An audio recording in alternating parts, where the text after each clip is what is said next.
ကြောင်းပြီးဆုံးတဲ့အချိန်နှုန်းကအိမ်မက်တွေကိုကိုင်ပြီးမန္တလေးမြို့ကြီးစီတယောက်ထဲလာခဲ့တယ်မန္တလာစီအရှိန်မှာပသွန်ထက်တိုက်ကြီးတစ်လုံးအလင်းရောင်တွေကြားထဲမှာ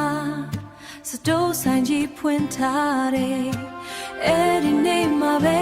မင်းနဲ့ငါပထမဆုံးတွေ့ခဲ့ကြတယ်အလောက်တူတူလောက်ရင်နဲ့နေတွေကြာလာတော့နှလုံးသားကတန်ရောစင်ဖြစ်ခဲ့မန္တလာစီရှိက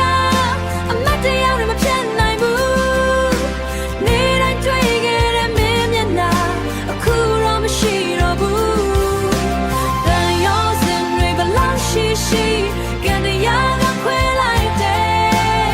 ဒီနေ့စီကိုသွားခဲ့တဲ့နေ့မှာငါနှလုံးသားတိတ်တိတ်ခွဲတယ်ငါနှလုံးသားတိတ်တိတ်ခွဲ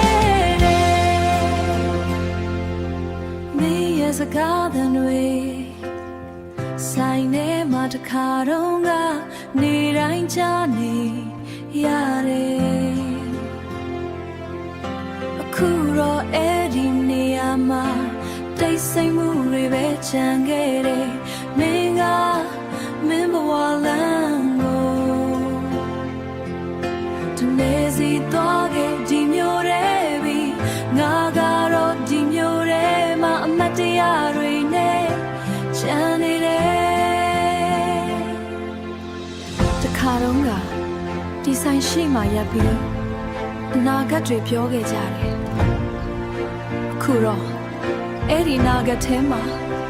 ငါတယောက်တည်းပဲကြံနေခဲ့တယ်